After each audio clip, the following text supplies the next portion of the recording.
University మంచి భవిష్యత్తు కోసం తెలుగు విద్యార్థులు ఇష్టపడే యూనివర్సిటీ. మీకు సుమగారు గొడవలు అవుతాయా?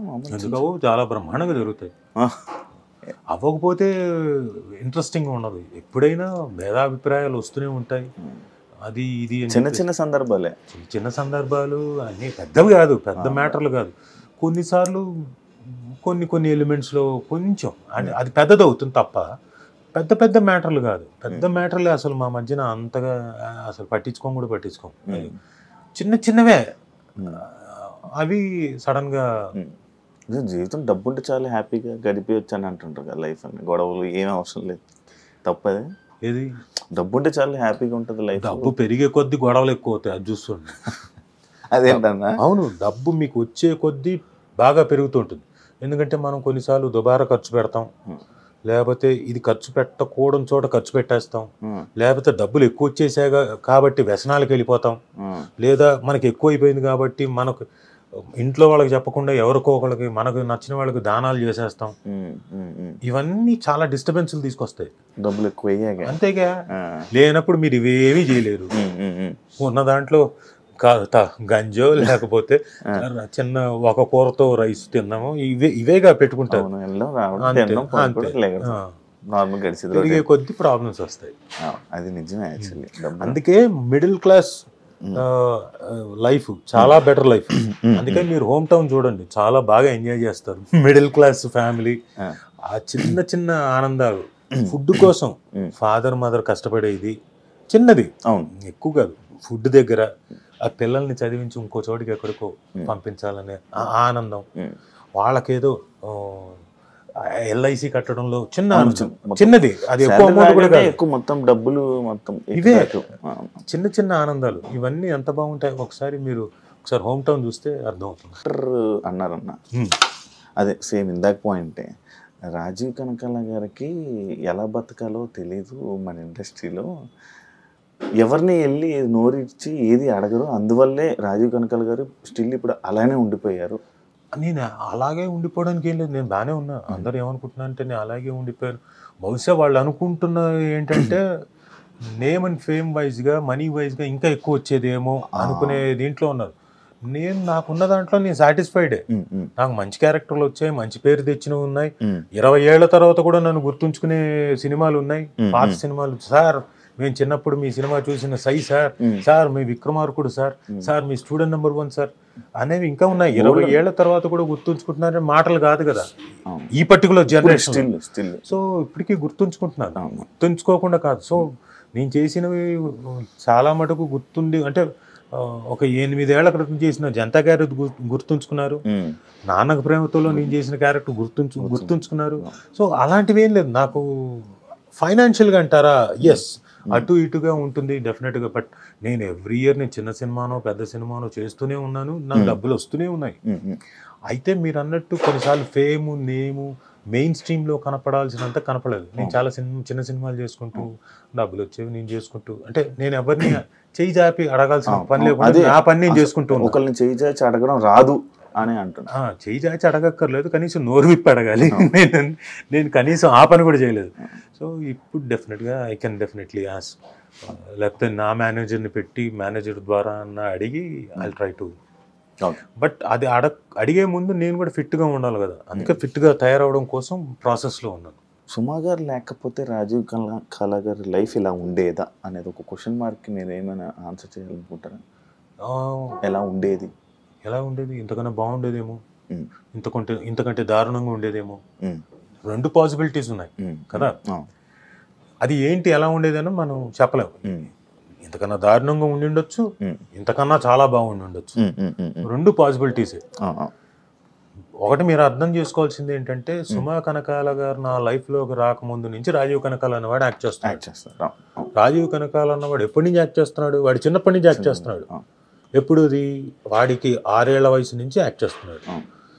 టెలివిజన్ అన్నది పుట్టిన దగ్గర నుంచి ఆల్మోస్ట్ 1981 అన్న తర్వాత 81లో మా అమ్మతో పాటు మా అమ్మ యాక్ట్ చేయడానికి వస్తే దూరదర్శన్లో సోమాజిగూడలో దూరదర్శన్ ఉండేది. అప్పుడు కూడా నేను ఆవిడతో అకంపెనీ చూసేవాడిని. నాటకాలు అవన్నీ ఆన్లైన్లో జరిగేవి, ఆన్లైన్ సెటప్లో 3 కెమెరాలతో. అవి చూసి ఆ తర్వాత 85లో ఎప్పుడైతే ధారావాహికాలు అనేవి ప్రారంభించారు, దాంట్లో ఒక అనగనగా ఒక శోభ అనే సీరియల్లో 7వ ఎపిసోడ్లో యాక్ట్ చేసిన వాడు. అంటే 85 నుంచి నేను యాక్ట్ చేస్తున్నాను. ఇది టెలివిజన్లో. సో మాకేం కూడా తెలియదు, బట్ పుట్టలేదు ఇంకా యాక్చువల్లీ. సో 40 ఏళ్ళు అయిపోయింది.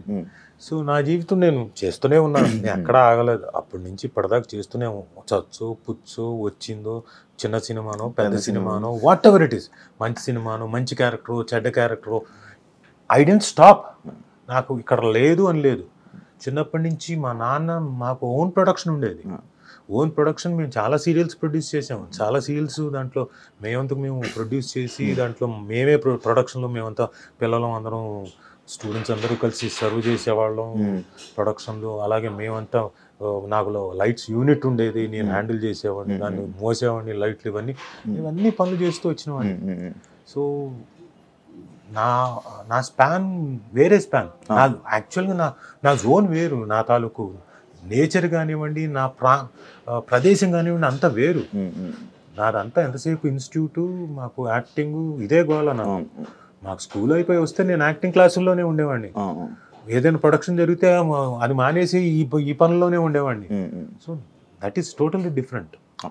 అన్న ఈ సిరీస్ ఓకే చేయడానికి రీజన్ ఏమైనా బలమైన కారణం? చెప్తున్నాగా కథ ఫస్ట్ కథ నచ్చి దాంట్లోకి ఓకే నాకు కూడా ఒక డెఫినెట్గా మళ్ళీ అంటే మధ్యలో నీ లావ్ అయిపోయింది చెప్పాను. ఒక 4 నెలలు మా నాన్న చెప్పిన మాటలు గుర్తొచ్చి, తిండి తినకపోతే ఎట్లారా, రుచులు తెలియకపోతే ఎలా తినాలి రుచులు అంటే, సర్లే జీవితంలో కష్టపడ్డాం, దెబ్బలు తిన్నాం, చాలా చేసాం, ఇంకా తిన్నాం అని చెప్పేసి నాకు ఇష్టమైనవన్నీ పప్పుల దగ్గర నుంచి, కూరల దగ్గర నుంచి, నాన్ వెజ్ క్రీమాల దగ్గర నుంచి, రసాల దగ్గర నుంచి, చారుల దగ్గర నుంచి నా ఇష్టం ఏవైతే ఉన్నాయో అన్నీ చేయించుకునేవాడిని. 1, 2, 3 వాయిలు పీకేవాడిని. ఆ తర్వాత అది అంత ఫుల్గా తినేవాడిని. మంచి ఫుడ్ అన్న, నేను బాగా ఫుడ్. అంటే అది కూడా తర్వాత అంటే మా నాన్న పోయిన దగ్గర నుంచి బాగా పెరిగింది. ఎందుకంటే ఆయన విపరీతమైన ఇష్టం. ఆయన పోకముందు కూడా 4 రోజుల ముందు కూడా నాకు కీమా కావాలి, బాగా బాగా వేయించి ఉండాలి, సరే. నాకు మిరియాల రసం కావాలి, ఓకే. నాకు ఐస్ క్రీమ్ కావాలి, అది ఇవ్వనని నేను. నాకు కావాలి, నాకు కావాల్సింది నువ్వు ఇవ్వనంటావేంటని. నాన్న తినకూడదు, షుగర్ ఉంది నీకు, ఏం పర్లేదు, నాకు కొంచెమే తింటాను. సరే అని వీళ్ళకి పని వాళ్ళకి చెప్పి కొంచెం ఇవ్వండి అని చెప్పి ఆయన ఫుడ్. ఆయన పోయిన తర్వాత ఏమనిపించిందంటే అప్పుడు చెప్పేవాడు, ఒరే అంతా కష్టపడి చేసేది చివరాఖరికి వచ్చి రుచికరమైన ఫుడ్ తినడానికి, అది ఎంజాయ్ చేయడానికి నీ లైఫ్ నువ్వు పరిగెడుతున్నావు. ఆల్రెడీ పొద్దుటి నుంచి సాయంత్రం వరకు నువ్వు పరిగెడతావు. రాత్రి వరకు నీ ప్రొఫెషన్లో పొద్దున వెళ్తే రాత్రి అవుతుందో మరుసటి రోజు అవుతుందో తెలియదు. పరిగెడుతున్నావు, కష్టపడుతున్నావు, వెరీ గుడ్. చెయ్యి, కష్టపడాలి. మనిషి అన్న ప్రతి వాడు కష్టపడాల్సిందే.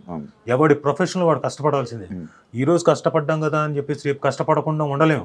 పొద్దున మళ్ళీ తెల్లారిందా మళ్ళీ కష్టపడమే, వెళ్ళాలి, మళ్ళీ వెళ్ళి నీ పని నువ్వు చూసుకోవాలి.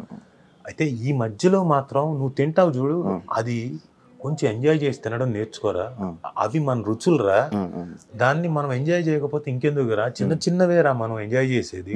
ఫుడ్ ఇలాంటివే పెద్ద పెద్దవి కాదు. సో ముందు ఆ చిన్న ఎంజాయ్మెంట్స్ తెలుసుకో.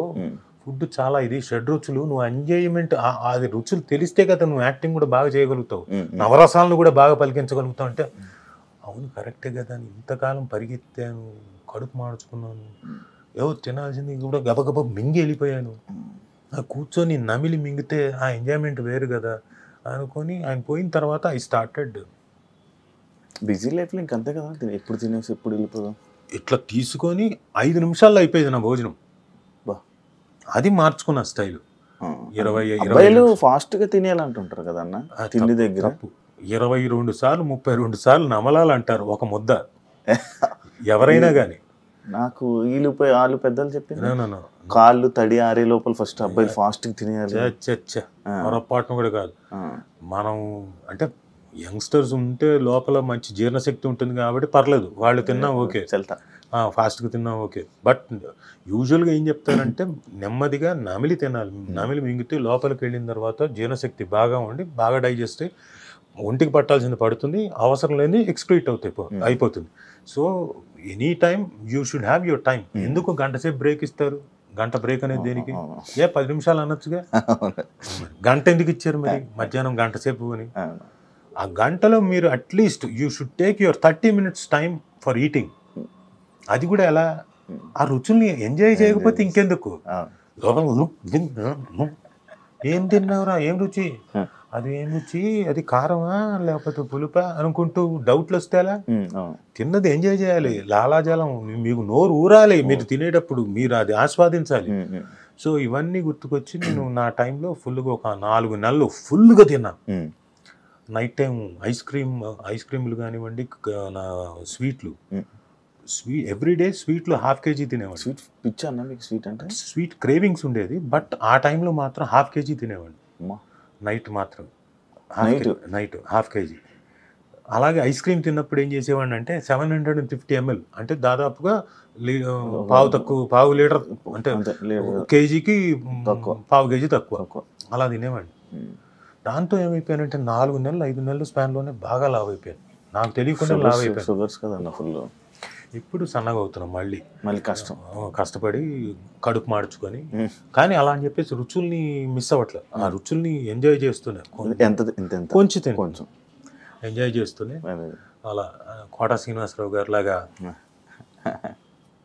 కోడి ఎక్కడ పెట్టుకొని అట్లా కొంచెం దాన్ని, ఆ రుచిని మళ్ళీ ఆస్వాదిస్తూ తింటున్నా. అన్న రాజీవ్ కనకాల గారికి తెలియని మేకర్ లేరు, అలాంటిది ఎందుకు ఫుల్ లెంత్ రోల్స్ అనేది ఉండవు అనేది ఈ మధ్య కాలంలో అనేది ఒక క్వశ్చన్ ఉందన్న ఆడియన్స్కి ఎప్పుడు. అంటే నేను ఎప్పుడు వెళ్ళి నాకు క్యారెక్టర్ కావాలి, మీకు అది లేదు, అది కూడా నేను విన్నాను. అది ఒక విధంగా తప్పు నాది, ఎందుకంటే నాకు 100% తప్పే. See you have to be, మీరు ఎంచుకున్న ఫీల్డ్ ఏంటి? Acting, glamorous field, where rat రేస్లో మీరు ఉంటే తప్ప మీరు వెళ్ళి మిమ్మల్ని మీరు పిఆర్ చేసుకుంటూ మిమ్మల్ని మీరు పరిచయం చేసుకుంటూ నాకు వేషం ఇవ్వండి అని అడిగితే తప్ప రాని ఫీల్డ్. సరే లక్కీగా రాజీవ్ కనకాల లాంటి వాడికి వచ్చేసింది, అడగకుండానే వేషాలు వచ్చాయి. సరే నేను కూడా ఎవరిని అడగకుండా వస్తూనే ఉన్నాయి, గడిపేశాను. ఇప్పటిదాకా అడగలేదు. అయితే నేను ఇప్పుడు డిసైడ్ చేసుకున్నా, ఆఫ్టర్ మై 50th దగ్గర నుంచి డిసైడ్ చేసుకున్నా, వై నాట్ ఐ ఆస్క్. నాకు అల్లు అర్జున్ గారు ఒక మాట అన్నారు, ఎప్పుడు మేము సరైనోడు చేసేటప్పుడు చూసి, నేనేదో కోర్ట్ సీన్లో చేస్తున్నాను, పిలిచాడు దూరం నుంచి, ఫ్రెండ్స్ అని చెప్పండి. నాకు తెర మీద 10 మంది ఆర్టిస్టులు ఉన్నా, 10 మంది ఉన్నా కానీ మీరు పర్ఫామ్ చేస్తుంటే మిమ్మల్నే చూడాలనిపిస్తుంది సార్, అలాంటి ఆర్టిస్ట్ సార్ మీరు ఎందుకు, సేమ్ క్వశ్చన్, మీరు ఎందుకు ఎక్కువగా కనపట్లేదు, చేయట్లేదు అంటే, నాకు ఎవరిని అడగడం ఇష్టం ఉండదండి, అడగలేదండి అని. సార్ అడగాలి సార్, అడగకపోతే ఎలాగా? మేము హీరోలు ఏంటి, మా పద్ధతిలో మేము ఒకటి అంటాం, కలిసి చేద్దాం బ్రదర్ అంటాం, మీరు కూడా అలాగే చెప్పండి, కలిసి చేద్దాం, ఏదైనా ఉంటే చూద్దాం అని చెప్పేసి అడగండి, తప్పులేదని. అయితే అది నేను ఆ రోజున ఓకే అనుకున్నాను, బట్ ఎందుకు అడగడం అని చెప్పేసి అనుకున్నాం, వదిలేశాను. బట్ నా తప్పు కాదనిపిస్తోంది, నన్ను డెఫినెట్గా ఐ విల్ అప్రోచ్ పీపుల్, ఏదైనా ఉంటే చేద్దాం అని చెప్పడానికి. ఎందుకంటే నేను కూడా ఫిట్గా ఉండాలి కదా, అందుకని సన్నగా అయ్యాను, ఇంకా సన్నగా అవ్వాలి. ఇంకొక 2 months తర్వాత దెన్ ఐ విల్ అప్రోచ్. అని మీరు ఒకవేళ అడిగితే, ఆపర్చునిటీస్ ఎవరైనా అడగాలని అనుకుంటే హీరోస్ని అడుగుతారా, డైరెక్టర్లను అడుగుతారా? హీరోలను అడగరా? హీరోలను అడగను, ఏదైనా ఉంటే డైరెక్టర్లను అడగాలి, లేకపోతే ప్రొడ్యూసర్లను అడగాలి, అంతే. ఎందుకంటే మీకు హీరోస్తో బాగా పరిచయం కదా, అందరూ పరిచయం, అదే చాలా మంచి పరిచయం. హీరోస్ని అడగదు, ఎందుకంటే ఫ్రెండ్షిప్ వేరు, ప్రొఫెషన్ వేరు. అవును.